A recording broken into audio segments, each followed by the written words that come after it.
Quiz numéro 4. 1, 2, 3, Clap. Hey, salut et bienvenue à tous sur la chaîne ZSTV. Je suis content de vous accueillir aujourd'hui à l'atelier pour une nouvelle vidéo, la vidéo de présentation du nouveau projet en cours. Un projet un peu fou, la création d'un quad, le 250 ATV Terminator.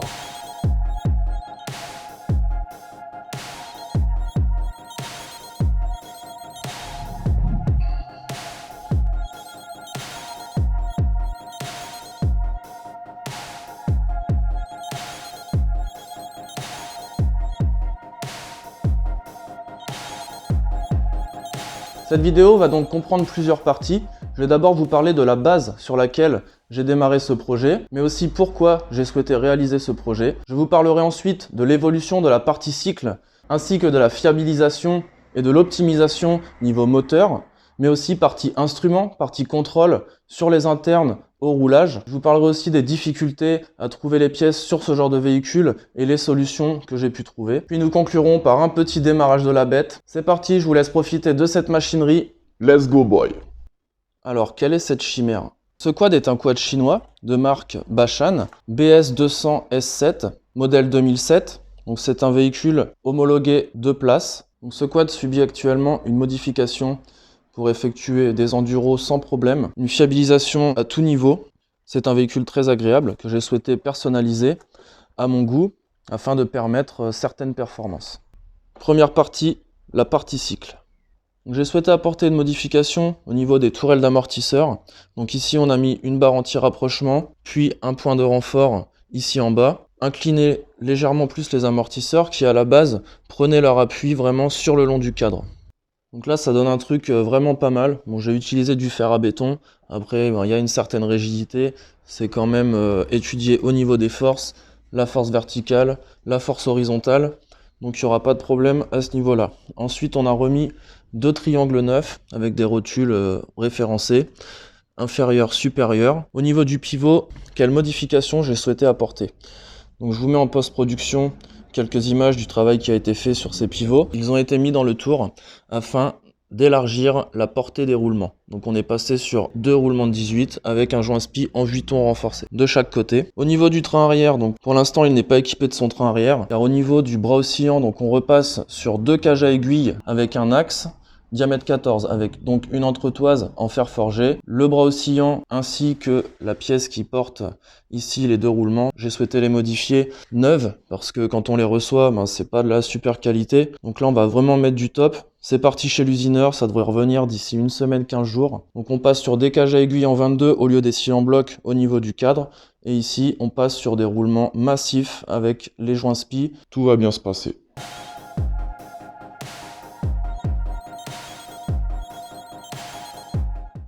Donc à présent ça commence à ressembler à quelque chose parce qu'il a fallu s'en prendre de tous les côtés. Tout a été révisé, pensé, étudié pour la fiabilisation, pour permettre pendant les enduros d'avoir un visuel sur ce qui se passe au niveau de la sortie du cylindre dans la combustion, mais aussi sur les températures moteurs en entrée et en sortie. Ce véhicule a été équipé d'un AFR, Air Fuel Ratio. La jauge au tableau de bord me permet de voir en permanence ce qui se passe dans le moteur. Donc si jamais il est trop pauvre, je n'énumérerai pas les cas dans lesquels ça peut se passer, mais on peut largement casser le moteur, avoir des soucis, mais la performance ne sera non plus pas au rendez-vous s'il y a des soucis d'AFR. Donc grâce à la sonde lambda qui a été installée dans la ligne, je peux avoir le ratio et voir ce qui se passe. Sur l'évolution, on va rajouter un voltmètre. Il est d'origine équipé d'un compteur, donc là on est dans la réflexion. Vous me direz en commentaire ce que vous pensez. Là on pourrait mettre un compteur comme un compteur d'avion. Donc là dans l'évolution j'ai la possibilité soit de racheter le même compteur fonctionnel avec le contour, le passage de vitesse, les kilomètres et les différents voyants, ou alors d'ajouter un compteur qui fait à peu près une vingtaine de centimètres. Je le mets en post-production sur l'image qu'on puisse se rendre compte. Ça peut être sympa après à réfléchir si le digital va pas trop pomper sur la batterie. Est-ce qu'il faudrait pas redimensionner la batterie suite à l'ajout de ce matériel? Je suis tombé en panne sur un enduro. On n'a pas envie que ça se reproduise, donc maintenant on prend les tensions. Chaque matériel qui est additionné, qui est ajouté sur le véhicule électriquement va être calculé dans sa tension, dans sa consommation. Donc j'ai souhaité remettre un SPAL très costaud. Donc là on est sur un Spal de 125X9. J'ai mixé, j'ai swappé pas mal de pièces de 125X9 sur ce véhicule parce que c'est de l'italien, c'est du costaud. Donc au niveau des freins, on est passé sur du Brembo type 125X9. Vous allez me dire pourquoi 2 étriers, parce que le véhicule a été modifié au niveau du freinage. Pour avoir un freinage plus efficient, j'ai souhaité mettre 2 étriers à l'arrière. Donc le premier étrier est couplé à la pédale qui freine avec les 2 étriers avant. Et le deuxième étrier est couplé à la main qui freine directement les roues arrière pour pouvoir bloquer les roues arrière en cas de nécessité.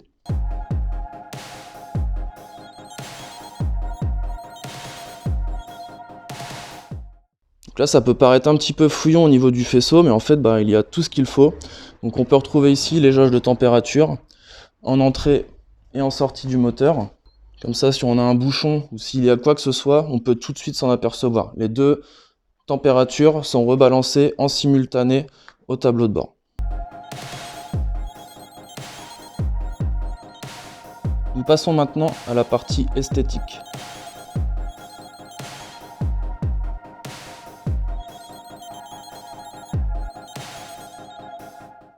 Pour la partie esthétique, j'ai vraiment voulu lui apporter un style énervé et donc personnalisé. J'ai choisi pour la peinture des coques le Greenardo LY7C de type Audi. Dessus, on est venu balancer un kit déco de marque KRM, Made in France, donc vraiment qualitatif. On peut voir au niveau des finitions, au niveau de la brillance.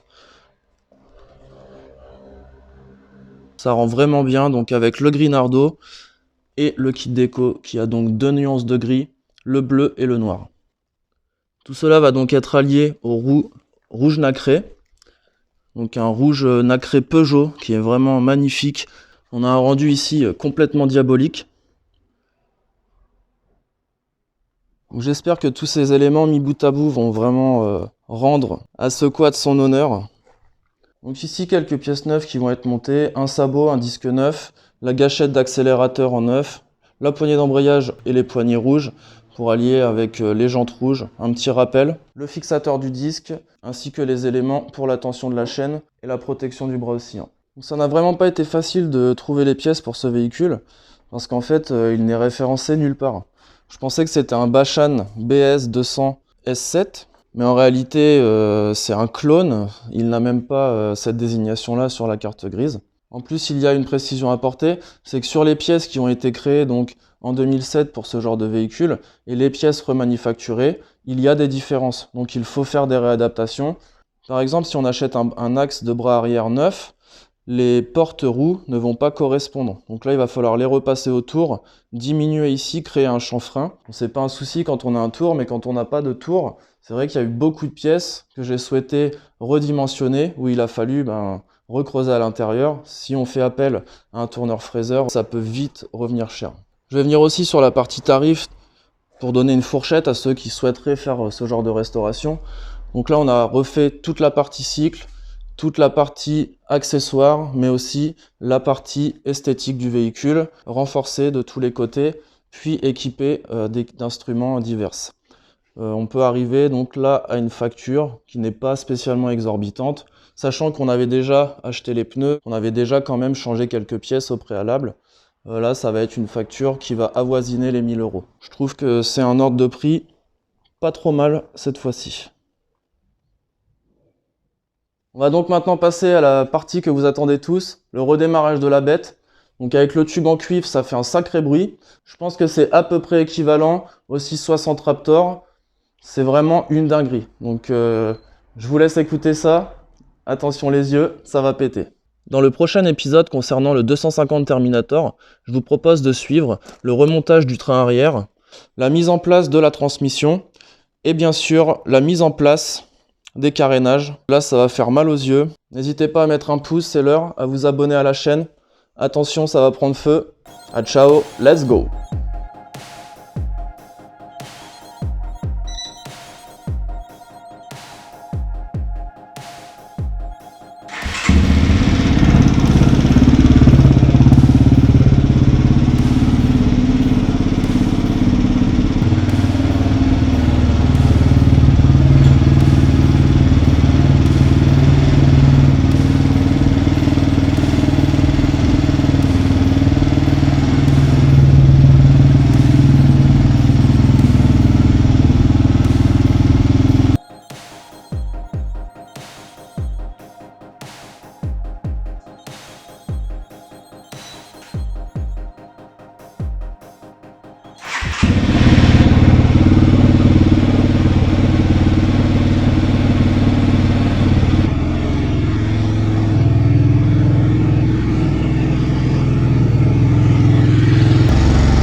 comme tu l'auras compris, la fin de cet épisode, ça claque. Si tu veux suivre la suite de l'aventure, n'hésite pas à t'abonner, à mettre un like, ça va pas tarder. Ciao, bonsoir sur ZSTB. Let's go, boy.